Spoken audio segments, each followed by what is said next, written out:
connection. Hello, everybody. Everyone is Raymond 360 live on this Sunday. Hello, telling all our viewers that we are live. Hello, Karen. Hello, Karen. Another Karen. Hello, Karen in England. I don't want to say the wrong hello, Noah in Toronto. How are you? Good to see everybody on this Sunday. I'm very excited because we are going to be getting a lot of inside information that I do not know. So perhaps I'm the most excited of anybody. Hello, Karen. Hello, Gil. How are you this fine Sunday? I'm just looking at my levels. Good day. Melbourne, Lee. How are you, Lee, in Melbourne? You know, two of our top cities are in Australia, which is pretty interesting. I guess the audience there is great. Hello, Paula. Hello in Toronto. Hello, UK. Hello, Nathan. Yes. So I hope you guys saw the photos that I posted of... thank you, Lee. I'm glad that you were able to join. What time is it there in Australia? Hello, Holland. Hello in Holland. I went to a wedding in Delft, which was very nice. If you need tulips, that is a good place to go, to Holland. What a great place. Welcome. Do you see the show? Do you see the show in Holland? I don't know. Which would be interesting. But I posted some pictures. If you haven't had a chance to see, I posted a picture of Adam standing with Allison Janney. It was during the filming of Mom, but Adam also worked on Friends. And I posted a picture of the lot, the Warner Brothers lot. And you can see we are stage 5, Our Brothers Raymond was stage 5, and Friends was stage 24. So right down the alleyway. And we'll get into that more.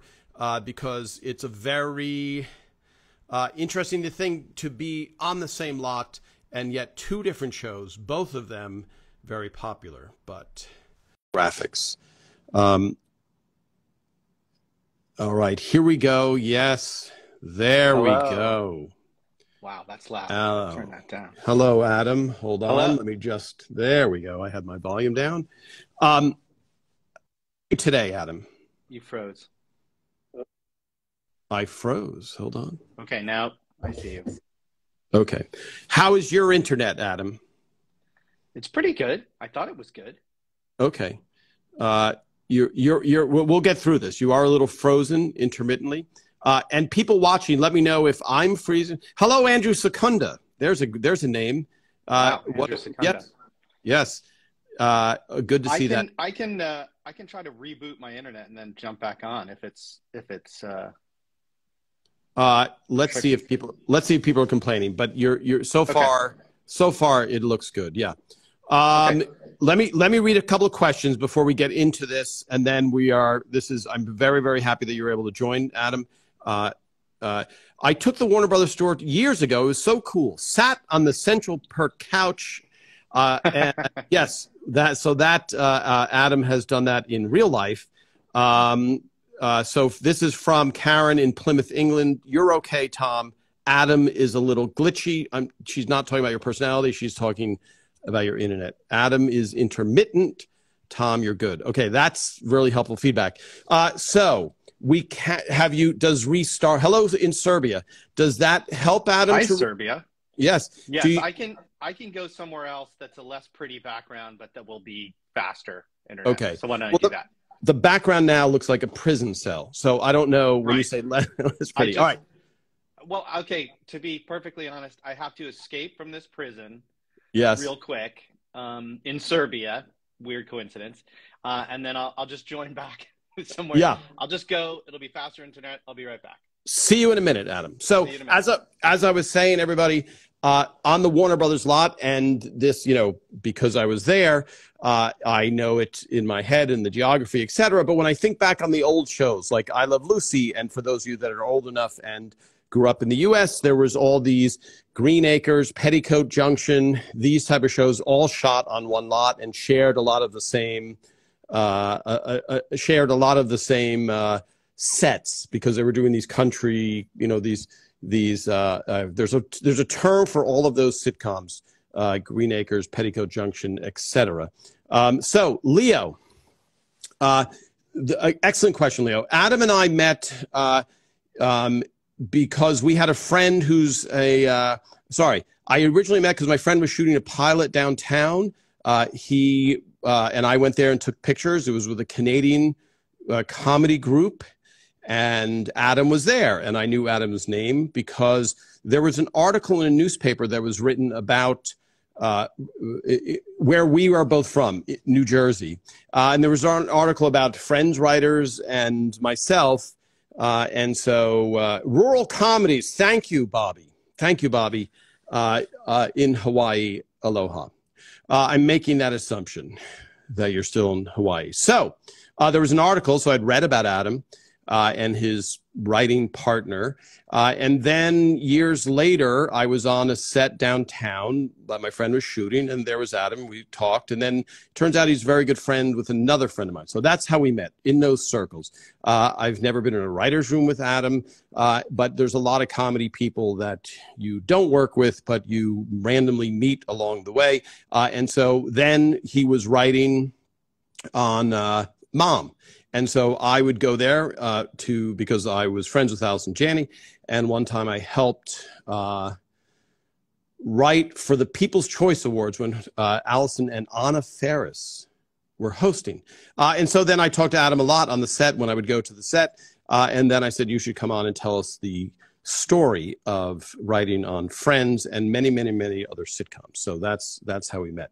Okay, let me scroll back and catch yours. Great question, Noah. Hello. Yes, Karen, Adam was making a joke because somebody said hello from Serbia, and he said hello, Serbia. So hopefully my image is clear still for everybody.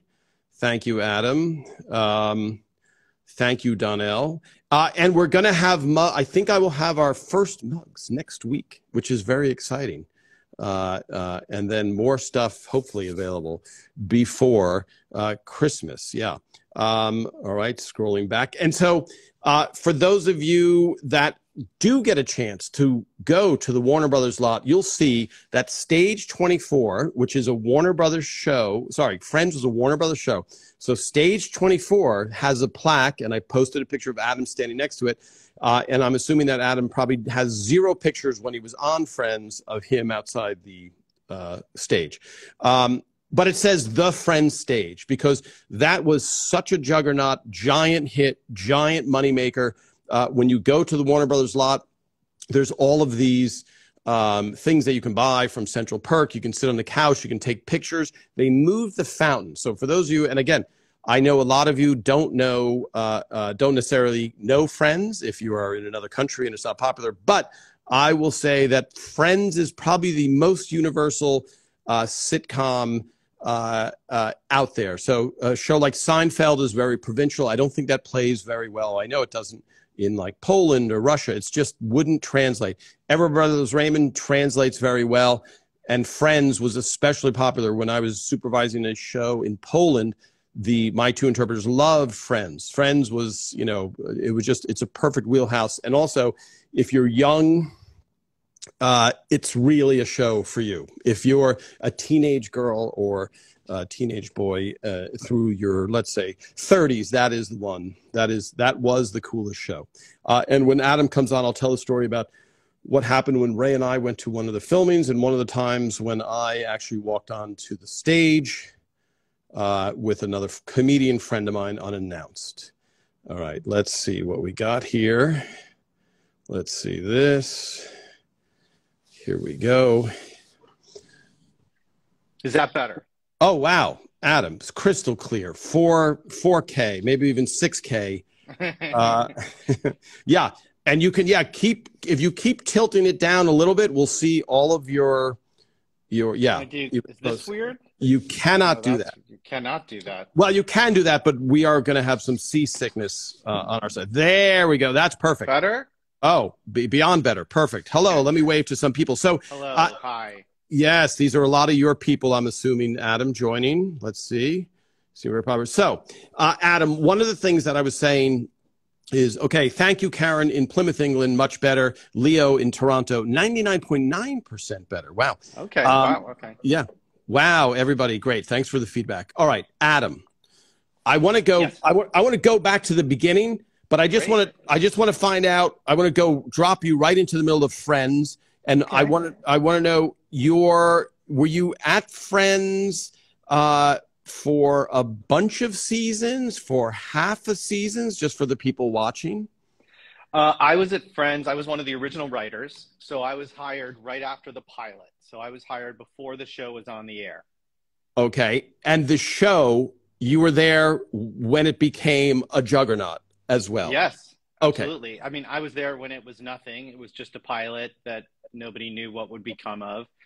And then it was my second job writing. I was 23 or 24, and I was very lucky. Well, so then let's only because you haven't joined us before, which is great, and I'm already going to say, can you come back again? I like the person who said I don't look old enough to be a writer for Friends. That's Karen. Karen, how is the cataract surgery? Karen, did that kick in yet? Yeah. So no, I don't.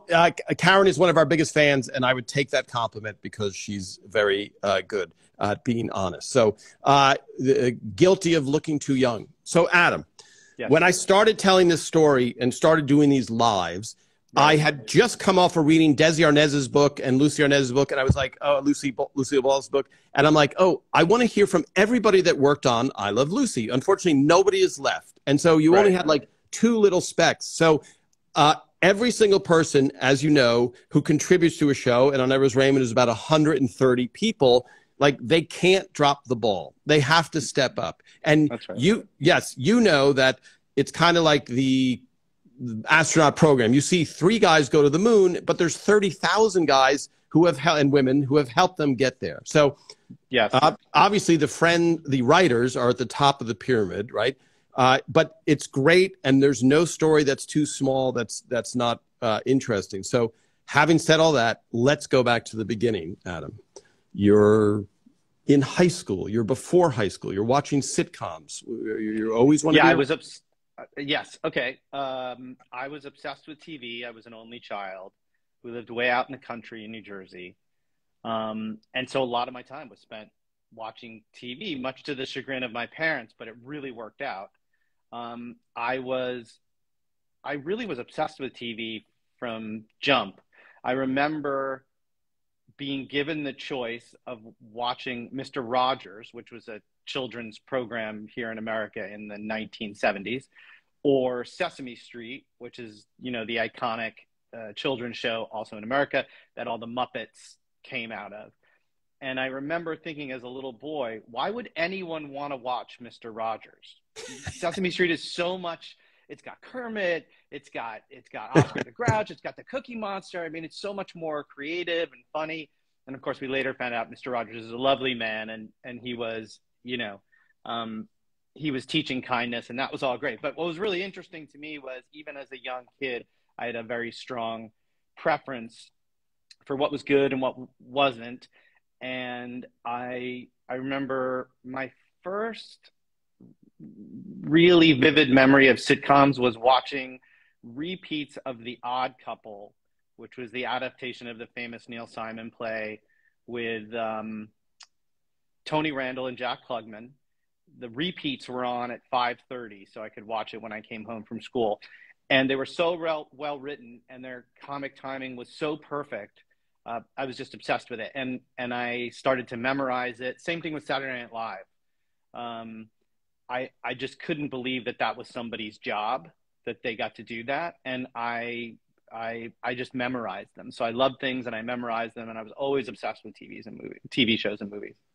And I think just for people watching, because I love, Adam, when you do interviews, there'll be a pull quote and it'll be like, Adam Chase hates Mr. Rogers. It's like, no, it's that because I'm completely on board.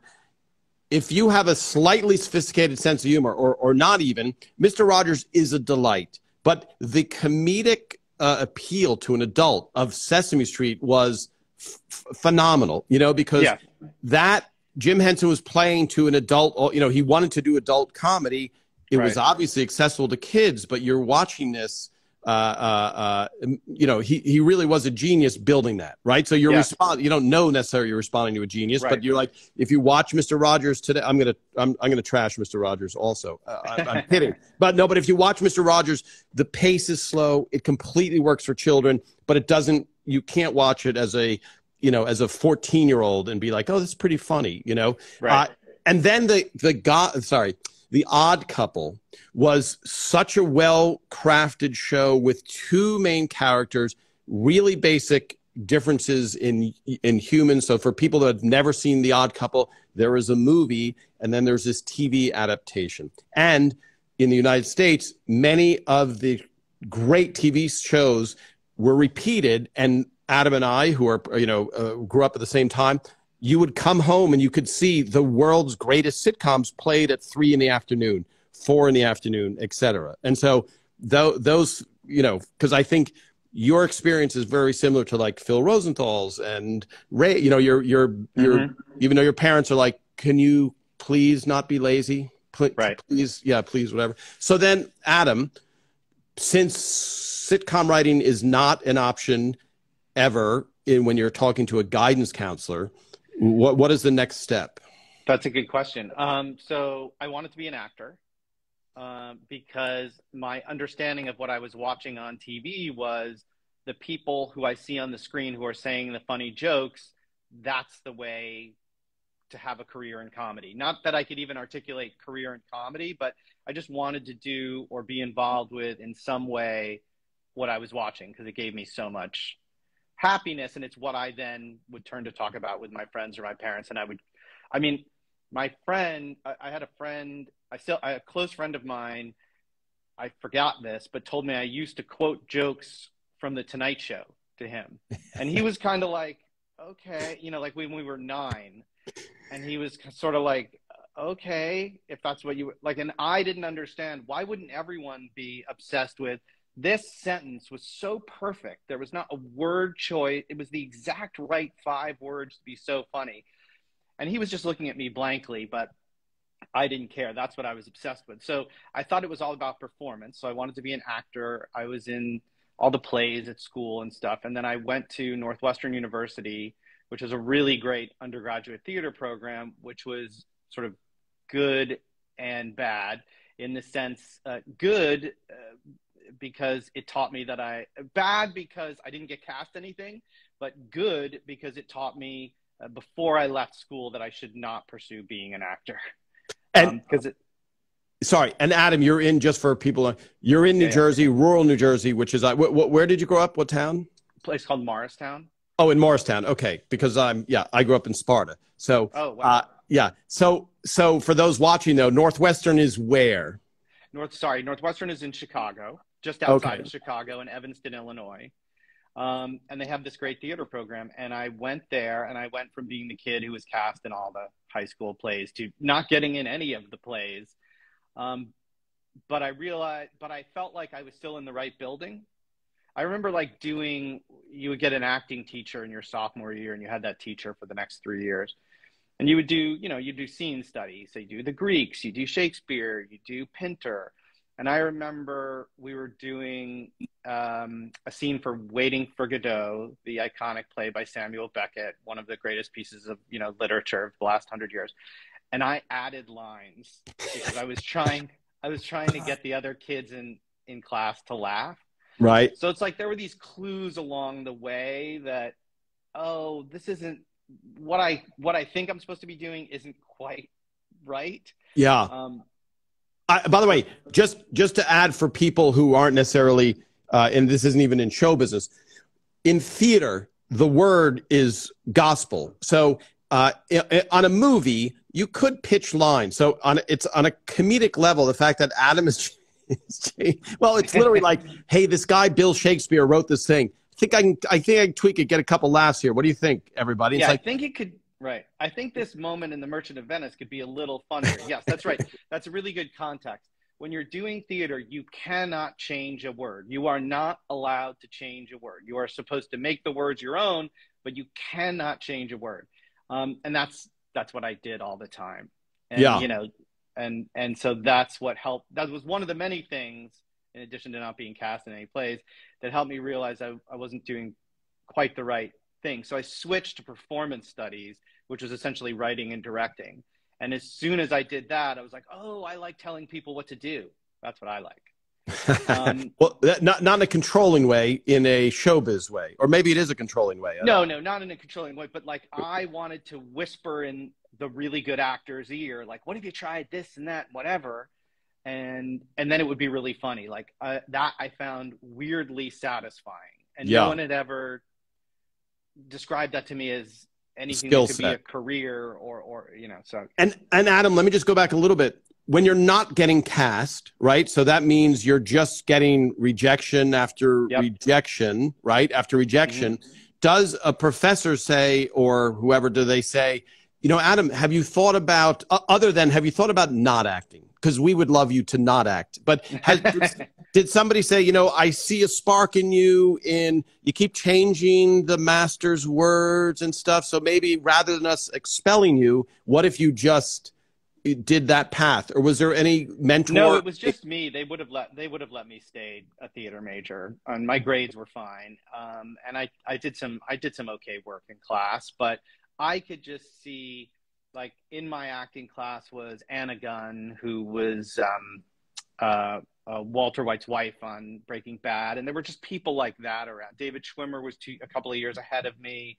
You know, so I was seeing in the student plays these world-class actors, and I was like, I can't do that. Like, I can't do that. And yet I know I'm in the right building. So what does that mean? So I went and talked to the professors, and I said, I think I should do this. And they were like, that's a good idea. Yeah, that's awesome. So just for people that are joining us, this is Tom Caltabiano, is a writer on Everest Raymond for all 9 seasons. And I'm talking to Adam Chase, who wrote on Friends from the beginning and a lot of other things. I don't want to just say that, but I talk about Friends and we'll get into more stuff. But I mentioned Friends in the post because Friends and Everest Raymond filmed about 150 yards apart. And yet we were worlds apart in what we were doing comedy-wise. And yet we were always, well, I would say Friends was a mega hit where you felt like, oh, the Beatles are in this stage, and our stage is not the Beatles, but quality, good work. And I'm not being diminutive of Everest Raymond, but there was an excitement to Friends like very seldom happens in a period of time. And you were there for the beginning. So just for people joining us, so now, Adam, you're in Northwestern, which has a really great reputation for theater, et cetera, and then you switch into performance studies, and then at that point, what are you locking into, and how is that going? So I just want to quickly say hello to Amelia and Eliza, who are my daughters, who I think are watching. So hi.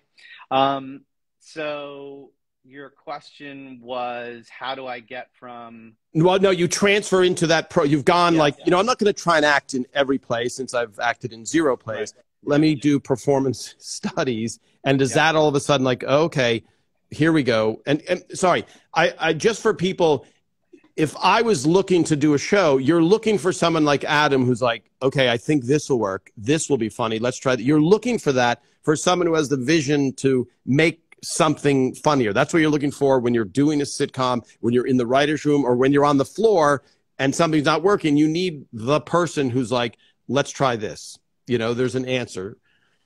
Yes, that's the ultimate fun, solving the puzzle, like finding the right piece. And where is that happening now at Northwestern? So for you, at Northwestern, I still didn't have the courage to say, oh, I want to be a writer, but I was more comfortable in that major. And then I moved out to Los Angeles. I drove out here from New Jersey with my friend Ira Ungerleider, who became my original writing partner. We were writing partners on the first season of Friends. And we drove all the way from New Jersey to California. We had CB radios. We did not obey any of the rules of CB radios, which is supposed to be how truckers communicate important information. And we were just chatting on it, and we enraged a lot of long-haul truckers.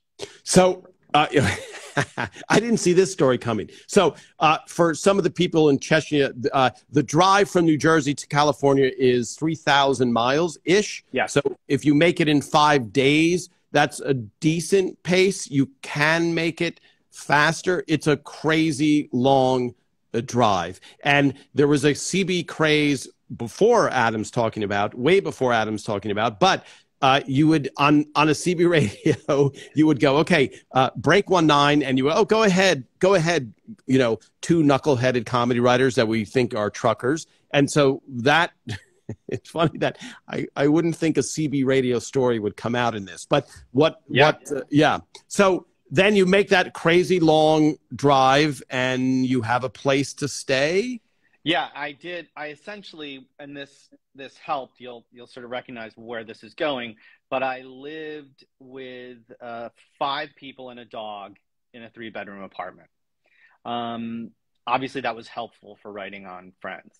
I didn't yet know what I wanted to do. I took every kind of terrible job you can get, which all ended up being amazing.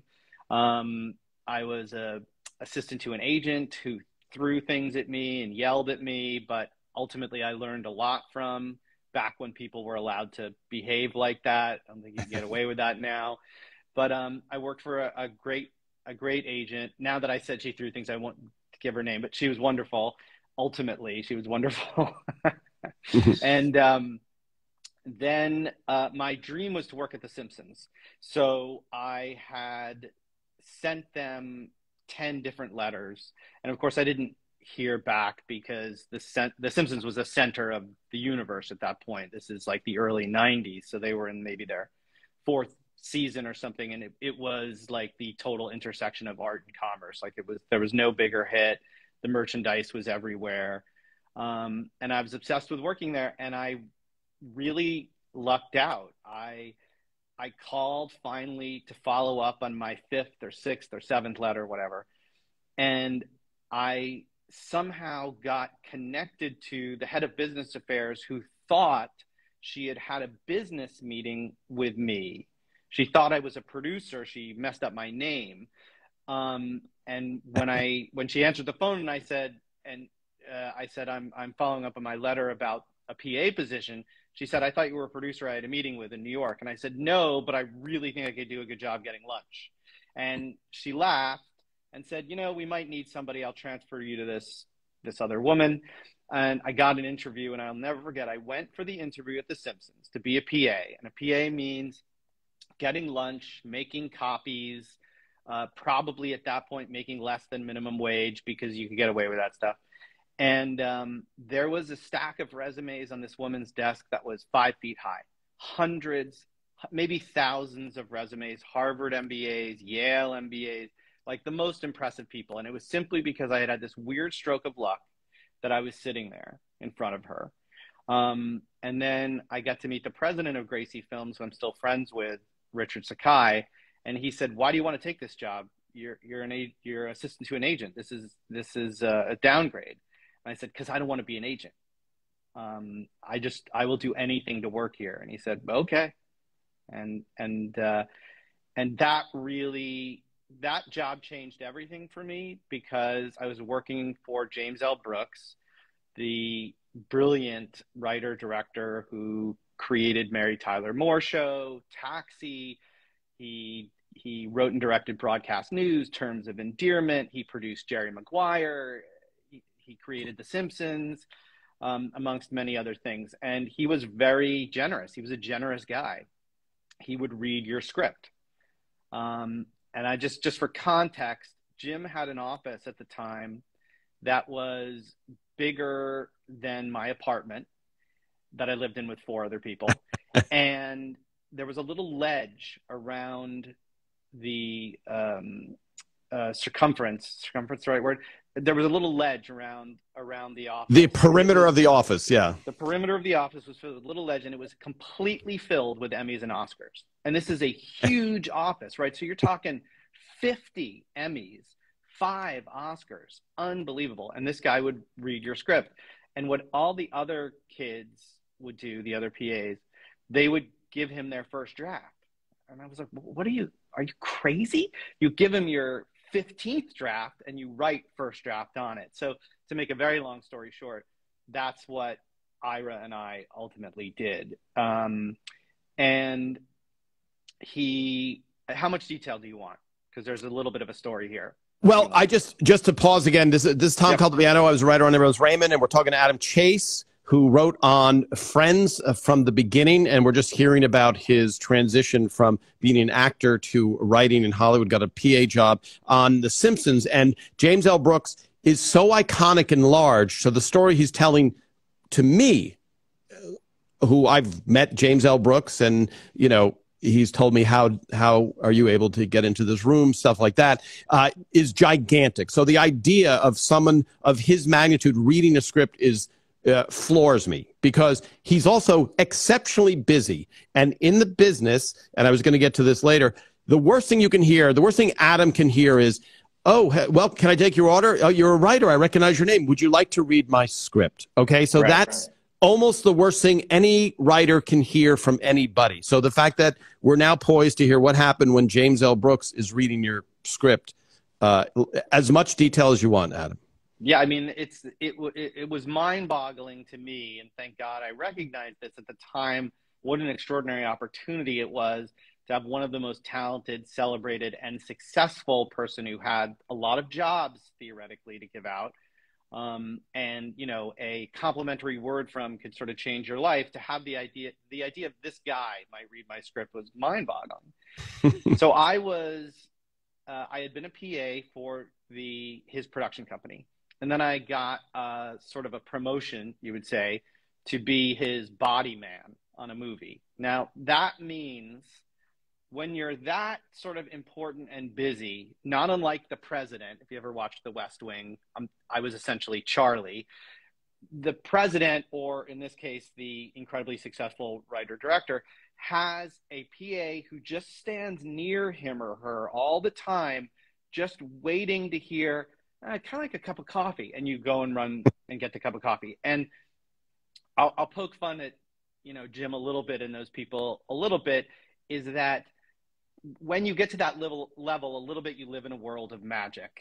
So you kind of just say to the air, I kind of would like a cappuccino, and you just assume that someone nearby will get you that. It's not mean, it's not rude, it's just you're so busy, and you're making $100 million movie, and you've got to be so focused. You understand that the world is set up to make every other part of itself easier. So you can just say, I want a snack, and someone will bring you a snack. You don't have to find the person who will bring you the snack. They're waiting and listening. So I was that person. So he was doing a film called I'll Do Anything, which was one of his few films that didn't really do great. It was a really fascinating concept. Basically, very quickly, the concept was, it was a musical, but non-singers would perform their own songs. So you're talking about Nick Nolte, Julie Kavner, who's Marge on The Simpsons, and a bunch of people who are brilliant, brilliant actors, but you wouldn't think, hey, I'd love to hear them sing. And Prince was doing the music, by the way. And it was when Prince was not Prince, but he was that symbol. Yes. It was the time he had to shoot his name because the record company was mistreating him. So I used to get faxes of handwritten lyrics, and I can't believe I didn't save any of these, but faxes of handwritten lyrics from Prince, but it wouldn't be signed Prince. It would just be signed with that symbol. And I would run into Jim's office, and I'd be like, Jim, Prince, I mean, the symbol sent, it's new. Look at this. It's new lyrics. And it was really an exciting place to be around. But as the movie went on, they realized that they slowly realized it shouldn't be a musical, and they changed it from being a musical. They took out all the music. While it was still being a musical, at the sort of apex of it's not working, we were in the Valley, which is, for those of you who don't live in Los Angeles, when you go into the Valley, it's about 10 degrees hotter than it is when you're not in the Valley. So we were in the Valley, so it was about 100 degrees in the summer, doing a giant song and dance routine with, Tom, you'll like this, Albert Brooks, who famously in broadcast news is the guy who couldn't stop sweating on camera. Sweating, yep. Right. So that was happening in real life. It was Albert Brooks, and it was 30 Twyla Tharp dancers, and Twyla Tharp herself, one of the most famous celebrated choreographers of the 20th century. And it was crane. You couldn't imagine a Hollywood moment that cost more money. There were cranes and lights in the air, and we had taken over a whole outdoor mall in the valley. It was insane, and it was not going well. I mean, it wasn't going well. And that was the day Jim said, "I'm going to read your script at lunch, buddy." And I was like, "No, not today. No, not today. Let's do it. Like, how about when we're just doing your jokes and everybody is like, oh, wow, that was amazing. And everybody's happy. Why today?" But you know, you can't really say that. So that just went through my head. And my job was, I would start at, and tell me when it's too much detail. I would start at 6:30 in the morning. And my job was to have a glass of fresh squeezed orange juice ready for Jim. And I would park a golf cart next to his car on the Sony lot. And I would be waiting so that when he pulled in, he would simply open his door and take one step into the golf cart, and I would hand him his juice, because he was in charge of a $100 million production. And my job was to, every annoying little thing that he shouldn't have to worry about, I take away from him. Every friction point. And just for, again, Tom Caltabiano here talking to Adam Chase, who is a writer on Friends and many other things. Just to be clear, Jim Brooks has the potential also to make $1 billion for somebody. So they will get angry if they see Jim Brooks. I'll be right back. I got to get some orange juice. There's 10 executives who go, if I ever see Jim Brooks getting his own orange juice. So Jim Brooks might be the nicest guy on the planet, but the people who are making the money are like, do not ever have Jim Brooks step away from doing work. So that's the, you know, that's kind of that's absolutely true. And this is not a guy, and I want to clarify that this is not a guy who, when he's not working on a movie, needs to be catered to like, sort of an old-fashioned king. This is because there is an unbelievable amount of pressure on this person. He's going to be essentially spending $100 million in, 8 to 12 weeks. So you want to take everything off this guy's plate that you possibly can. This is not an ego thing. This is to make him to allow him to do an extraordinarily difficult job more easily. But I loved it because, we chat a little bit. And my dad said this. He said, politics and entertainment are the only place where the people highest on the totem pole interact with the people lowest on the totem pole. So because I was picking up Jim in a golf cart and getting him orange juice and all that, I was able to have these little conversations with him. You cannot put a price on that. You cannot put a price on that. Yeah. Sorry. And I think, Karen, who thinks you're too uncomfortably young looking, wants to know what your pay was. It was what, $200,000 a year, $400,000 a year? It was $350 a week. And this is not the 70s, this is the 90s. So, yeah. It's low. Well, it's always a comparable way to figure it out is how much was your rent a month? Oh, that's such a good question. Well, as I said, I was living with 5 people. So I think my rent was about $400 a month. Okay. So just for people watching who really want to get into the business, the story Adam is telling, which is phenomenal.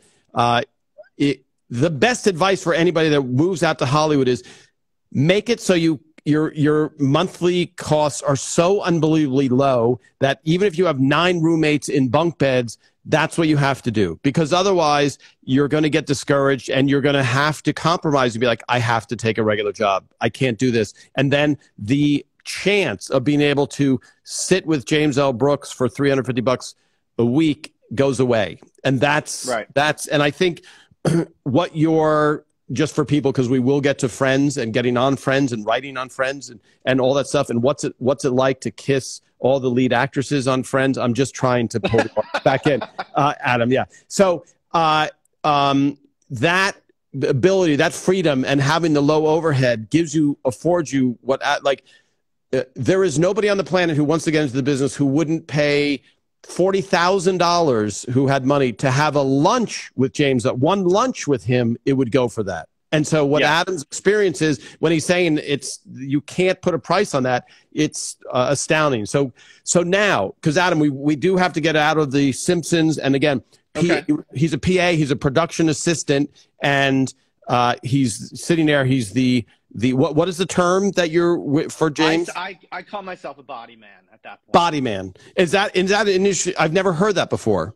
It's used in relation to the president of the United States.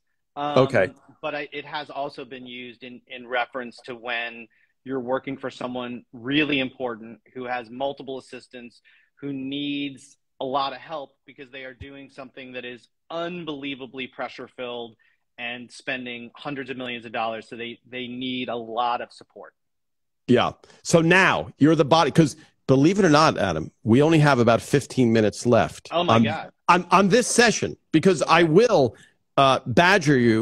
request that you come back again in the future to keep going. Yeah. I have so many stories. We haven't even gotten to Friends.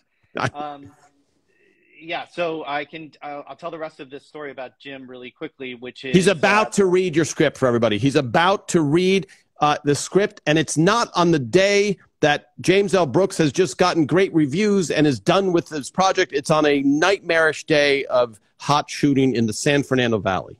It's 100 degrees. It's not going well. So another part of my job was he would take a nap at lunch because it's so stressful. You take a nap at lunch, and then I bring him an espresso after lunch in his trailer. So I'm sitting at the trailer watching him. He would eat lunch, maybe take a nap, and today he said he was going to read my script. So I would just I stared at the trailer door for an hour and a half thinking, what's happening?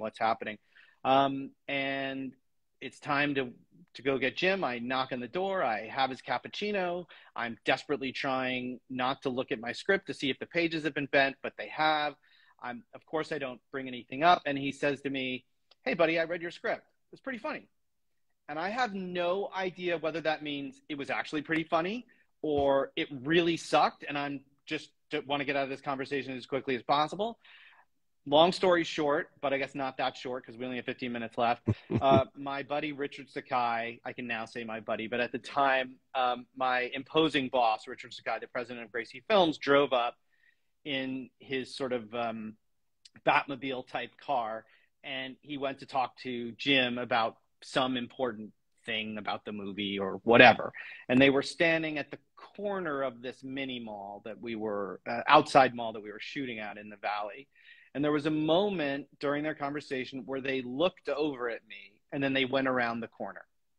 And I thought, this is it, right? This is one of those moments in your life where either everything's going to change or I'm going to be really, really sad. And Richard came back out, and I had the kind of relationship where I could, explicitly say, "Richard, I feel like you were just talking about me. You looked at me, you went around the corner. What's happening?" And he got into his car. He didn't say anything. He got into the car and he said, "Richard, seriously, could you please just tell me what happened before you leave?" And he said, "I think we're going to sign a 3-year deal with you." And then immediately drove off. Oh my God. Yeah. So that was just a mind-boggling turn of events. What actually happened was it turned into one script on a sitcom with an option to put us on staff. We wrote the script, and I can go into more detail about this another time because there's a whole story with that. But ultimately, Ira and I, we wrote the script. They liked it. They put us on staff in 1993 of a show called Phenom. And it was a wonderful experience. And then it had original Simpsons writers on it and people from SCTV, which is Canada's version of SNL. Got canceled after one season. I thought my life was totally over.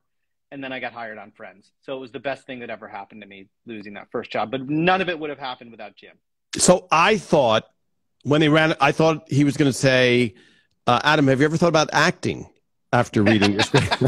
And he said, yes, I've been down that road. And I don't. So that's a phenomenally inspiring story. And not years of, not that you didn't quote unquote struggle, but I think just for people watching, one of the things that you're looking for, anybody, when you're trying to get into the business is like, how are you to hang out with? Because one of the things that you look for in a writer's room is, can I sit in a room with this person for 8 hours? And how much can they, and I think this weaves into James L. Brooks, how, you're painting such a clear picture that this is not just a guy who's a demanding king who would be sitting if he wasn't working. And so you have to acquiesce. Do you give him the stink eye when he says, I need a cappuccino? You know what I mean? Like, all these little things play into it. So you have to recognize, because let's say Adam was a brilliant writer, but had a snarky attitude and did a lot of pushback towards Jim, and he recognized that. Adam would have been replaced, and the appeal of that. So I think your personality is also coming across. Yes, if you weren't a funny writer, they're not going to offer you a deal. But it is a factor. And you, who's run shows and created shows, you look for that in a writer as well, right? You can't 100%. Yes, you can't have a combative person. You can have a person under you, Adam, who's like, I wonder if this would be better. Would this be better? Or you're making a big mistake. I wouldn't do that. You're like, okay, like what? So it's a real important skill set that I think Jim probably saw in that time. What was the time from beginning to be his body man to the deal? It took almost a year from when they told me they were going to make a deal with us to actually be getting on that show. I don't remember how it worked with the pay. I mean, they paid us for an episode, but it took an incredibly long time simply because the show was not on the air yet. It was being developed, and they had a guarantee of 13 episodes on the air, which is not a thing that happens anymore usually, but they knew it was going to be on. So we were just sort of writing in a vacuum. There were no actors or anything yet. But you're making enough money, and just because now we're going to get to Friends, but you're making enough money that you're not in the weeds. You're making potentially more than $350 a week. Yes.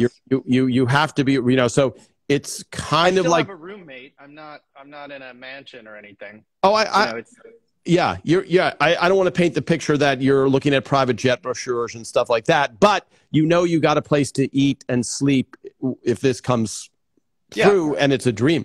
So now, because we can go back and go more into detail. Let's get to Friends comes around. Phenom goes away. You think your career might be over. Perhaps that was your only chance. Yes. You lucked out. Yeah. And then what happens? Let's talk about the genesis of... I went home to visit my parents. I was inconsolable.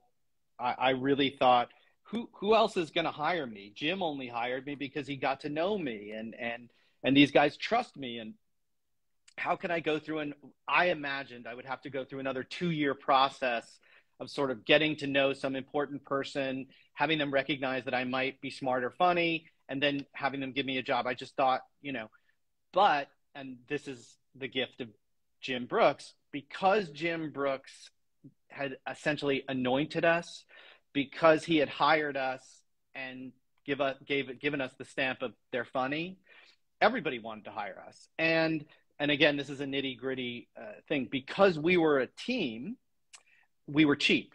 So you got 2 for the price of 1. We were staff writers, so you got paid Writers Guild minimum, which when you're a PA sounds amazing, but if you're in charge of a budget of a show, it seems like a really cheap deal. So we were 2 young guys who Jim Brooks, an icon, thought was funny, and we were super cheap. So we had like 4 job offers. I'm going to try to zoom through this faster. 3 of them were kind of high profile in terms of like Martin Short, the great Martin Short was star of one of them. Dudley Moore was star of one of them, and another one was on the air. And then there was this pilot called Friends. And we were going to take the Martin Short one because who doesn't love Martin Short? And then we went and we saw the pilot of Friends and had a meeting, and it was like, oh, wow, this is literally our lives. We should do this one if they offer it to us. And we said yes to Friends. The other 3 shows were canceled within 6 weeks of being on the air, and Friends became a crazy rocket ship.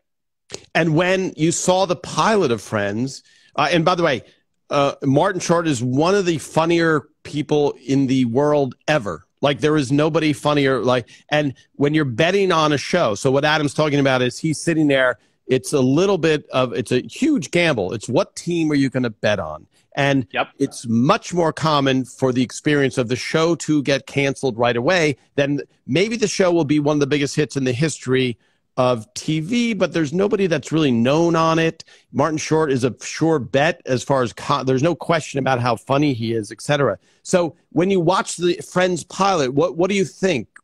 Because you're seeing I'm assuming you're seeing, other than Schwimmer, maybe you knew about, but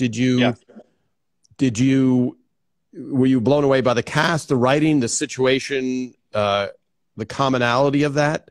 It was these people are living exactly like I'm living. Of course, it was exaggerated. Our apartments, of course, were not anywhere near as nice as their apartments on Friends, but their life, that they're friends with their family, they did everything with their friends, they stayed up all night talking. That was exactly what we did. So it just felt like, well, this is literally our lives, rather than, oh, let's try to write for Martin Short being a put upon single dad or whatever he was. It wasn't our experience. And I think part of the blessing was, had we been older and wiser, we probably would have said, well, you got to go with Martin Short. He's a huge star. But because we were young and stupid and went with our guts, we made the much smarter choice, which was, let's write the thing we know. And then because just for people watching, again, some great questions as I scroll. Oh, yes, somebody wrote, write what you know. For Everose Raymond, just because we're talking about, we're on the ELR 360. Everose Raymond came out when there was a show on with Cosby, Ted Danson, Rhea Perlman. These are all people, for those of you that aren't familiar with American television, are very well-known names. I was going to say respected, but there's someone in there that we get. Yeah, but these were giant stars of television. And then there was Everose Raymond. So Everose Raymond was the one show, and I had an agent who talked her director client out of directing the pilot, of Raymond. Wow. But what Adam's saying is true. You would have bet that after 25 years, one of the shows that you would talk about would not be a show with pretty much an unknown lead, with a guy who never ran a show. You would probably bet on the Cosby, Ted Danson, Rhea Perlman, any of those. They all went away very quickly, and Everose Raymond became this, juggernaut. And it was Phil and Ray who were writing basically their lives, and everybody else who was married with kids other than me. And so now Friends gets picked up, right? And it's getting picked up because you've got the job. So now let's talk about the first time, because this I wanted to ask you about, for those of you that saw the post. Everose Raymond was on stage 5 after the first season. So from season 2 till the end of the series of Everose Raymond, we're on stage 5 on a little plaque on the wall. And for those of you that tour Warner Brothers, there's plaques on every single stage. And you'll look at it, you'll be like, oh my God, Casablanca was so, this was a, and so on our stage 5, it said Friends and Everybody Loves Raymond. So did Friends film on stage 5 your first season? Yeah, the first 1 or possibly 2 seasons we were on stage 5, and then we moved to stage 24, right? 24? No, stage 24. Yeah, where you ended up. Adam, it's a famous stage. It's called the Friends stage now, but now I can't remember the number. But yeah, 24, that's what it was. I put a picture of you standing in front of it, and I was saying to our viewers here, probably Adam has 0 pictures in front of stage 24. Maybe, I don't know, while you were on the show. Yeah, no, 0. And I'm so glad you took those photos of me, because I really appreciate it. What was I just going to say? I forgot. Okay. Oh, so stage, but I'm in the Friends reunion. I didn't, I realized I'm in the Friends reunion. They show a moment of the writers pitching on stage, and you see me, I get a joke in. So I mean, you could see me there. Oh, okay. So you're not a liar. We do, even though we see your credit on TV, there's visual proof that Adam was actually there. So now I was really there. So Adam, the pilot let's talk about that first day of showing up on at Warner Brothers on this new show with this unknown cast, and who are the showrunners? Just for people, that's the head writer people. Yeah. So the show was created and it was showrun by Marta Kaufman and David Crane, who again, just an unbelievable moment of luck for us, because they made some would say brave, some would say crazy decision to hire writers who were the same age as the characters. So by definition, those were not going to be people with a lot of experience. And they had this incredible once-in-a-lifetime opportunity of getting their show on the air. And rather than choosing people who had a lot of experience and were proven to be great, they picked a bunch of 24-year-olds. And, thank God, because it worked for the show and it worked for me, obviously, very well. But we were very lucky in that respect. When we first got there, the actors weren't there. We knew who the actors were because the pilot had been filmed, but we were doing pre-production. So we had about 8 weeks to get a bunch of scripts ready before the actors would come in, and we started filming. And I remember my sort of most vivid memory is that Marta and David were open to anything. They were open to being challenged. They were open to any idea. They also knew a lot. They had a lot of signposts. They had sort of plotted out where the Ross and Rachel thing was going to go and when the first kiss was and all that sort of stuff. So we were not pitching totally blind. And then we started filming, and I remember the first time I heard the actors read the script, I thought, again, I had no context, so I didn't realize how special it was, but I thought, wow, they're really good. I can't really imagine that joke being read better. And then I just sort of thought nothing more of it. What I've now realized after 20 plus years of being in the business is that is unbelievably rare, to sit down at a table reading and hear every word said in a way that you can't imagine being funnier. And Everybody Loves Raymond has that too. I was just rewatching the pilot. Like, the specificity of it, it's exactly the same reason Friends worked. It doesn't matter that it was worlds apart in what it was about. It was so clearly an exaggerated version of a guy's real marriage and his funny relationship with his parents. It was so authentic that it just jumped off the screen. And I think Friends had the same thing, even though totally different world, but it had that authenticity. Yes, an exaggerated version. Yes, the apartments are nicer than they would have lived in real life. But the stuff they were talking about, the way they interacted, that was authentic. I think that resonated, just like Everybody Loves Raymond when when Doris Roberts complains about the fruit coming every month.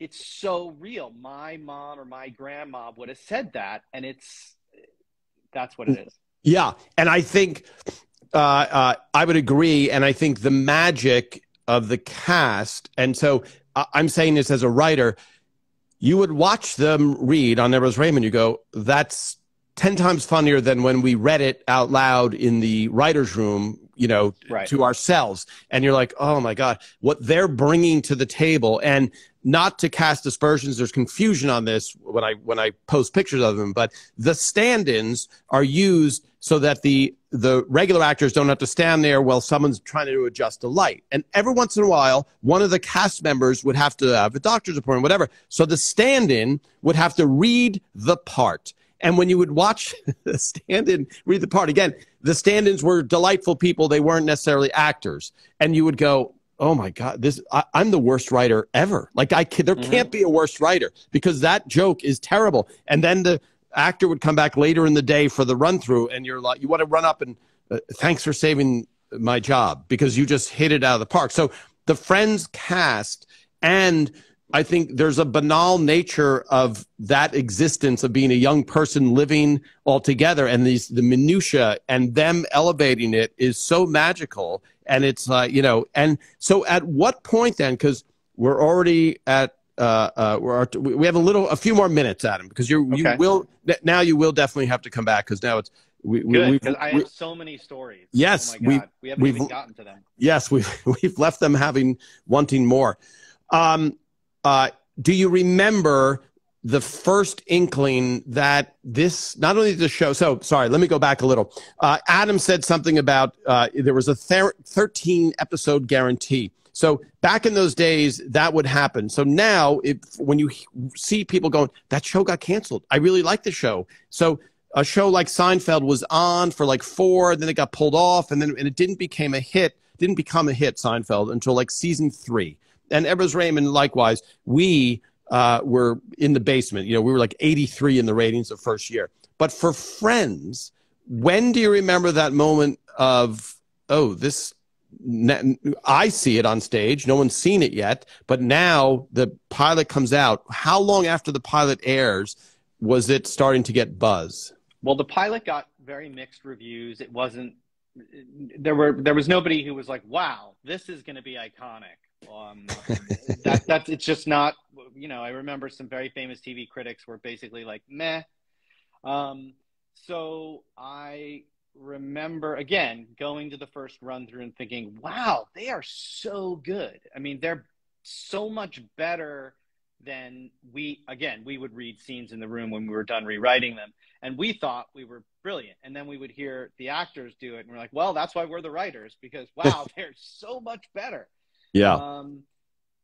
So it was going really well on stage. The audiences really responded because obviously we were an audience show. When I knew was after the first season, before the second season started, these are in the days when networks would show repeats. So we were originally on at 8:30. The summer after our first season, they put our repeats on at 9:30. Which meant putting us after Seinfeld. So our repeats were on after Seinfeld's repeats, and our repeats started to beat Seinfeld's repeats. Then I went to visit my parents. I came home, and when I walked past the newsstand, it seemed like every single magazine had the Friends cast on the cover. And my first thought was, somebody's going to get in trouble at these magazines. And then my second thought was, is this maybe a cultural phenomenon? And it turned out it was a cultural phenomenon. And then we premiered in our second season to huge numbers. And I remember the president of the studio came down to the stage and read the ratings out loud. And I remember turning to my partner, Ira, and saying, I don't know who that guy is or what those numbers mean, but I think this is good. And that was it. That was it. Then it was a phenomenon. That is awesome. And I want to hear more. And just before we say goodbye on this session, because now people are saying, have Adam back twice. Let's see how he does the second visit. I'll come back twice. Before we commit. Good taste. Yeah. And I'm reading, by the way, we haven't even gotten into the nitty gritty of Friends, but also some of the other shows you worked on, including Mom, which was a really, really good show. I was going to say, just for people watching, fans of Everett Raymond, I'll tell you a story that happened to me and Ray. Season 2 of Everett Raymond was 1997 to 1998. Okay, because you start, for everybody watching, you start in the summer and then you go over and your season crosses calendar years. So we're on the Warner Brothers lot for the first time. Prior to that, we were on the Hollywood Center Studios, which was the original studio lot where I Love Lucy was. So Ray and I are on our bicycles, and we go, let's bicycle over to Friends and go to a taping, right? And somehow something got arranged where we could at least go to the taping. And we're standing on the floor. This is me and Ray, who's a star of a show. And we're watching, and there's Jennifer Aniston, and we're just like, wow, this is show business. Like, I know we're on a show, but this was the coolest show. At this point, Friends is gigantic. By 1998, it's gigantic. And so eventually we are asked to leave the stage. We are kicked off the stage of Friends. And I'm saying, well, he is the star of a show. I mean, this isn't like we get asked to leave this. We get that, and we're like, wow, they are so much bigger than we are as Everybody Loves Raymond. So another time, I have a comedian friend, and we're walking by the set the stage 24, and the elephant doors are open. So for everybody watching, there's a giant door on the sound stage that they use to load in enormous things. And then there's regular doors that you have in your house, those size on an office. But the elephant doors are wide open. And so I'm with my friend at this point. You know, I'm a producer on Everyone's Raymond. And I walk onto the stage, and I take about 4 steps onto the stage, and we are instantly surrounded. And the security, who I knew, the head of security, they said, "What are you doing here?" And I said, "Oh, I'm a producer on Everyone's Raymond, and this is my friend who's going to do the Tonight Show tonight."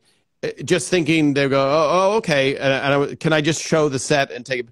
We were escorted. I mean, your popularity of the show, it was like the Beatles. It was like, I don't want to make it into you have to worry about stalkers and stuff, but your security and your fame of that show was so enormous. On Everybody Loves Raymond, you could wander on the open stage. You could be like, "Hey, where's Ray? Oh, he's in his dressing room. You want to say hi to him? You want to pitch something to him?" It was completely different dynamic. And for you, did you start, because obviously you were friendly and friends, and we'll get into that with the Friends cast, but you had to have witnessed that firsthand, that all of a sudden, it's now gotten a degree even bigger in fame. Yeah, no, we needed that for their safety. And I, again, being a writer, you got a little bit of the excitement of being associated, with something incredibly successful like that. But all the limelight was on the actors,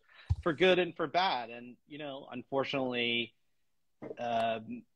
they needed security. There were stalkers. There were people who sent weird stuff in the mail. That's the downside of this business. So they really did need, sadly, at that time, they needed to be protected. And just not even the weird stalker stuff, just the enormity, the fame. Like, they would get, I don't know if they could eat in public much after season 5, right? It became, yeah. So yeah, they were of a level. I very few times in my life seen that level of fame where like Elvis or the Beatles, where you can't just go to a restaurant, or if you do, you got to come in the back and sit in the corner so nobody sees you. Like, yeah, their lives were crazy. Can I have, this just popped in my head related to this, because what I'm trying to describe is there's popular, and then there's cultural phenomena that you can't really, it's just bizarre. So the not even stalker aspect, which unfortunately happens, but the just people love these people so much that they want to run after their cars. Just the sheer number of regular nice people, who would want to say, "Hey, I love the show. Hi," which is totally fine, and any of the actors would have loved and are fine with. But when that becomes every person you walk by, you can't live your life. So they had to sort of pull back a little bit, because it was not once in a while somebody would wander through and say, "Hey, you guys are doing a great job." It would be hundreds of people, thousands of people following them in the supermarket, not to do anything weird, just to say, "Hey, I'm a fan." But the problem is there were 50 other people in the supermarket in that time that would do that. So yeah.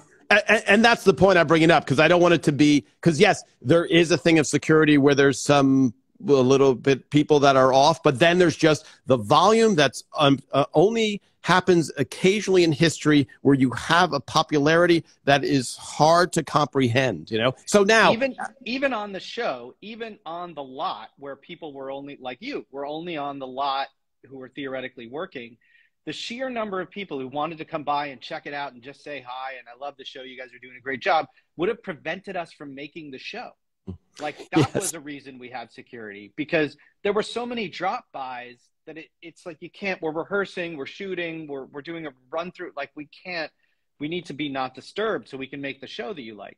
Yeah. So then I want to give a couple of little tidbits before we say goodbye, and answer a couple of questions. So Karen, was there any security on the ELR? Yes. I just lost your audio. There it is. Call coming in, yeah. so we had security, but we had one guy, and he may not have been in great shape, and he might be just kind of wandering around, and you had to go track him down. On Friends, there was just an active security, and I'll even tell you one more story. But then I want to get just a couple of little a little bit of candy for the viewers. I had a friend, and his girlfriend was visiting Los Angeles, and so they were so excited to be on the lot. And I said, I know the head of security. Let's see if we can just go. We're driving in a golf cart. Everybody watching, a lot of golf carts on the Warner Brothers lot. You can drive your cars, but it's easier to get around on a golf cart or even bicycles. I'll post a picture of me and Ray riding around on, on bikes. I went to the head of security, who I was on the golf cart. I ran up to. I saw him. I'm like, hey, these are my friends who are visiting. Is there any way we can just be parked when the friends go to their cars in the next? I knew what time, it was about time to wrap for that day. And he's like, yeah, just sit. You know what, Tom, just sit over there in the golf cart with them and just whatever. And then about 6 minutes later, he came. So I'm 40 yards away from anything, and the cast is just going to walk to their cars, right? And so I was sitting there for a little bit, and then he came over and he goes, yeah, you know what, Tom, you can't be there. And I'm thinking, okay, you literally, on Everest Raymond, anybody that visited the set, I would take him and go, hey, you want a picture with Doris? Here, come on, Doris, can we go outside for a second? Let's do with that. There was just a difference of magnitude. Anyway, Adam, the Friends people, here are people. What did you have a favorite season of Friends? From Jenny. Yeah, I would probably say season 5, when we did the Monica and Chandler secret relationship. I was really proud of that season. I was running the show with Greg Malins at the time. The Monica and Chandler thing had been, and again, this speaks to how passionately and how much we cared. We argued about whether or not to do the Chandler and Monica relationship for 2 years before we committed to doing it, because we didn't want to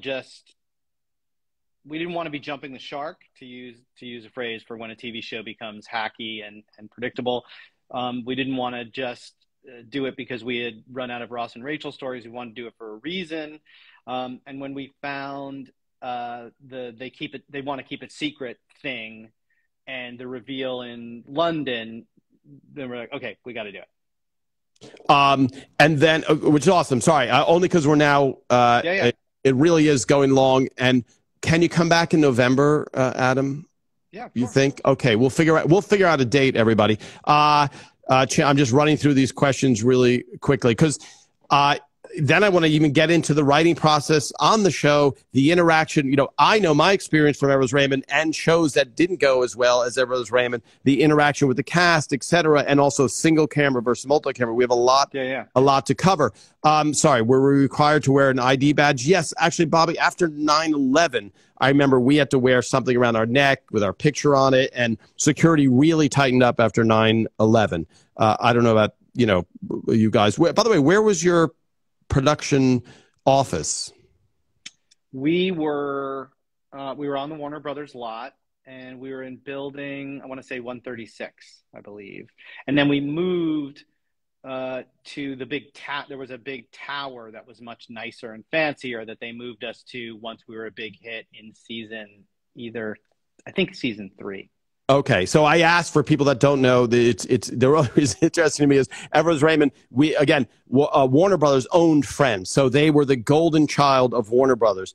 Everest Raymond, we just rented a studio on the Warner Brothers lot. So our soundstage and our production office you couldn't get a further point on the same lot. So that's why we would ride our bikes or do it, because it was a walk. It was like a mile walk for us to go. So we didn't really get to the point where you're a giant hit now, we're going to get you closer to the stage and we will reward you. So a little inside baseball. And then, by the way, we'll get to the cast and stuff. We had a great relationship with our cast. We had a very family oriented show, and Phil, the showrunner, who created Everest Raymond with Ray, they all were married with kids. It was a very thing. You are in the world of single life and dating, and it's almost like, let's go out there and have this fun single life so we can report back and make shows that are about dating and chaos. And would you say, before we wrap it up, a lot of your personal life wound up in those characters? Oh, yes. And, fortunately, I was lucky. I was young enough to not realize everyone would remember these stories, but there's sort of a thing in a writer's room where, like, what you say in the writer's room is supposed to stay in the writer's room, especially when you're sharing personal stories. And that's all we did. We shared embarrassing dating stories over and over and over. Every embarrassing thing that ever happened to us, we put in there. So, like, my friend 20 years ago once talked me into buying a pair of leather pants.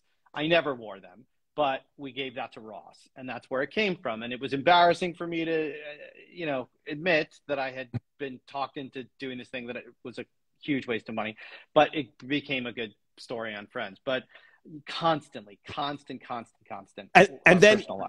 And then, any stories that came out that you put in that were of people where they go, Adam, hey, I was watching the giant show Friends that you're writing on, and I was wondering, the exact thing that happened to me is in the story. Any chance you sold me out and put it on national TV? Did that ever come back to you? Well, our mutual friend Tony Testa did know that we stole a lot of stuff from him, because one of my dearest friends is a guy named Tony Testa, who was one of the people who lived in the five of us in the 3-bedroom apartment. And we stole so much stuff from him for Joey, Okay. because he really is Joey. Like, when he gets stressed out, he cooks. He's your most loyal friend. He says, like, even turns of phrase, like, how's that working out for you? And stuff like that that became Joeyisms we just took from Tony. Yeah. So we told him. Yeah. Well, that's wow. This is what a great note to end on. I had no idea, knowing Tony, that there was some little bit of Joey. A lot. I mean, so many things we stole from him. That's awesome. Yeah. So now, how you doing? So Adam, we will wrap it up here. This is the longest Instagram live that we've done on ELR 360, and nice. we've barely scratched the surface. But when we see you next time, we're going to pick up on it's season 2, the beginning of season 2 of Friends, and we're going to talk about writing on Friends, and then also for people that want to get into show, those failures, because I've had tremendous failures, and when you're coming out of the gate on this giant hit, it's very hard. Everything goes, when I say everything goes well, there's still daily struggles and still stuff. So we'll talk about some of the things that didn't, any shows that you landed on, etc. And then we will explore Friends in more detail. And of course, your time with Allison Janney on Mom, which I'm seeing a lot of comments of that. And just so you know, Adam, this will be posted. All the comments go away. So if you're hoping to see those comments again. So, awesome. Do you want one last? Do we have time for one quick anecdote? Sure, absolutely. Okay, so just because I feel like we haven't talked enough Friends stuff, and I know people want to hear that. So, all the characters were very specific. Marta and David knew what they wanted, but they let us sort of infuse them with our own personalities, which was so kind of them and also really smart in retrospect, because we were the age of the characters. We struggled with Monica because at the beginning, Monica was essentially everybody's mom. And in sitcoms, you would say she was the maypole. She was sort of the straight person who everybody else would set up the other people. Everybody else got to be really funny. But Courtney's super funny. We just were having a hard time finding what is the funny of this person, because she was the most together in many ways, her character. And just for people, Courtney Cox played her in Friends. There are some people that, believe it or not, who haven't seen Friends here.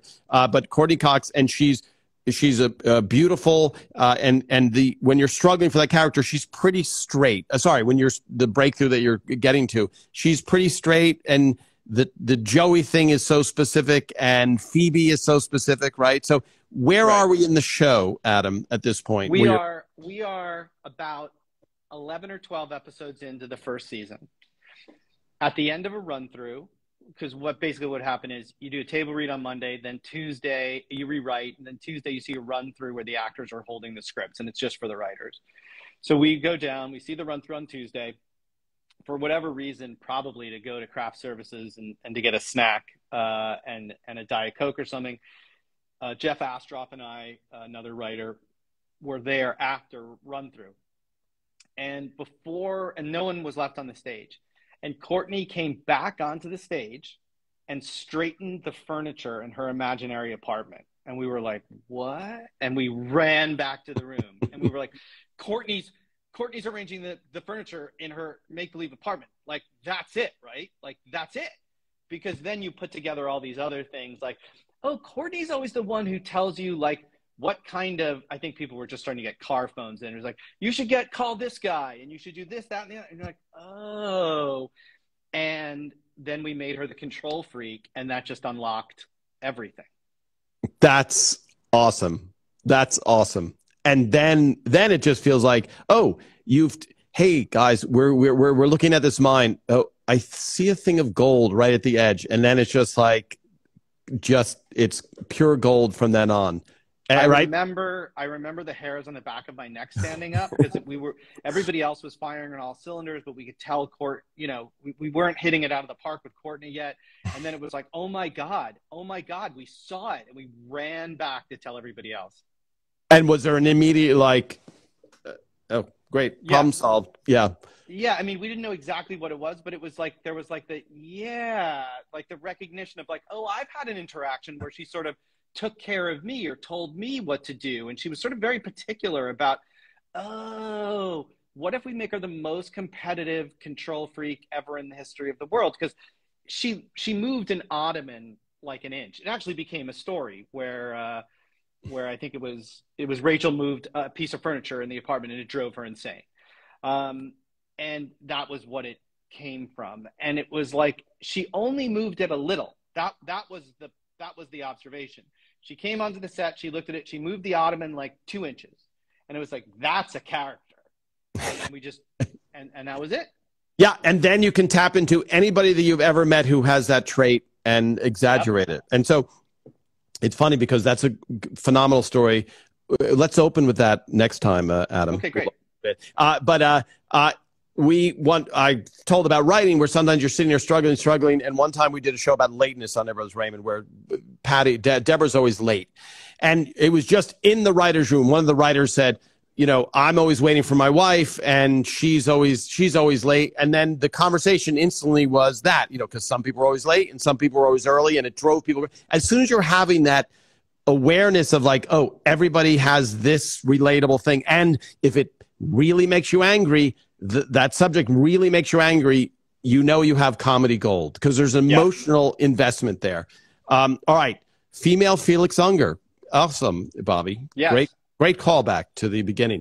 All right, Adam, always a pleasure. We'll figure out another date to come back. We'll pick up where we left off. This has been really a delight, and I'll keep posting some pictures. And again, this will be posted afterwards. Good luck in everything between now and the next 3 weeks when I see you again. Thank you. This was so fun, Tom, and I'd love to do it again. I have so many stories, and I love telling them, especially to Friends fans who love this stuff. Yeah. It was such an important time in my life. It was a magical time. So I love talking about it. Yeah. And I will say this, Friends does translate around the world like almost no other show. And because we're living in this time, because when you were on Friends, there was no such thing as Instagram. This would have been impossible without a satellite dish and a network behind you. The ability to play Friends clips on Instagram, wow, does that lend itself to... I've watched more Friends in 1 or 2 minute segments where I go, well, that's a brilliant scene. And it's just such an iconic, beautifully executed show. And they're like, oh, you're the life. I don't see Friends ever ending. I hope that's true. I really do. Martin and David were always very specific about not wanting to carbon date it. And by that, I mean, make reference jokes that are very specific to the time. And at the time, it seemed annoying because it's fun to make a reference joke about a TV or movies or something that's happening in the world. But I now, as a more experienced writer, understand how incredibly smart that was, because it doesn't carbon date you. It doesn't say, oh, this was the 90s. It really, for the most part, plays as it could be anytime.